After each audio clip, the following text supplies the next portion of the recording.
కాగితాలు పత్రాలు అన్నావు పోయినావు, ఇక మళ్ళా రానే లేవు. ఆడనే పెళ్లి చేసుకుంటేవి, కనీసం నీ పెళ్లి చూసే భాగ్యం కూడా నాకు లేకపాయే. ఫోన్లా ఫోటోలు పెడితే చూసిన నీకు 2 పిల్లలు, ఆ పిల్లల్ని ఎత్తుకునే భాగ్యం కూడా నాకు లేకుండా బాయే. ఫోన్లో ఫోటోలు పెడితే చూసిన కనీసం వాళ్ళకి గిడ ఒక ముసలి నానమ్మ ఉంది అని కూడా తెలియదు వాళ్ళకి. అమ్మా అగో నా కొడుకేనా పిలిచింది. అమ్మా ఎట్లున్నావే? కొడుకా ఇన్ని రోజులకు వచ్చినావా కొడుకా?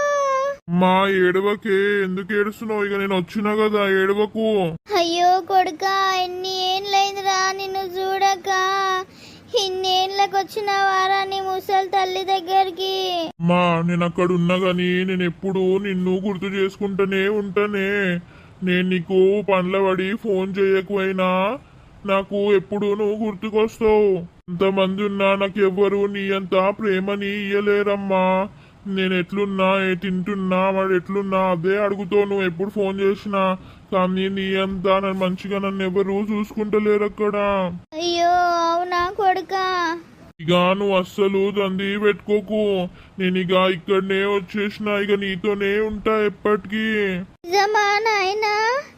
ఎంత చల్లని వార్త చెప్పినవురా. నువ్వు ఇక్కడ ఉంటే ఇంక నాకు అంతే చాలు, ఇంకేం కావాలి కొడుకా? ఆ పెళ్ళాం పిల్లలకి కూడా చెప్పొచ్చిన, కొన్ని రోజులైతే రాండ్రి, నేను ఇక్కడనే ఉంటాను మా అమ్మ దగ్గర అని చెప్పిన. అవునా? అయితే వాళ్ళు కూడా వస్తుర్రా? నాకు చాలు బిడ్డ, ఇదే సంతోషంలా నేను కళ్ళు మూస్తా. అయ్యో నా కొడుక ఎన్ని రోజులైందిరా నిన్ను ఇట్లా దగ్గర తీసుకోక. నా తల్లి గుండె ఎండుగా పోయింది నీ కోసం. ఇంకా నువ్వు ఎప్పటికీ నాతోనే ఉంటా అంటే నాకు అదే చాలు బిడ్డ. ఇంకో 10 సంవత్సరాలైనా నేను ఇంకా బతుకుతా, నీతో ఉంటాను. నువ్వు ఎప్పుడు నాతోనే ఉండాలి కొడుక, నన్ను ఇడిచిపెట్టి పోకు, లేకపోతే నేను బ్రతకలేను.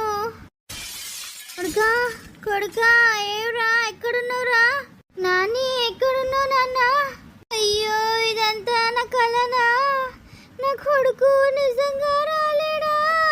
అయ్యో దేవుడా, ఎందుకు ఇంట్లో తర్వాత రాసినావు నాది?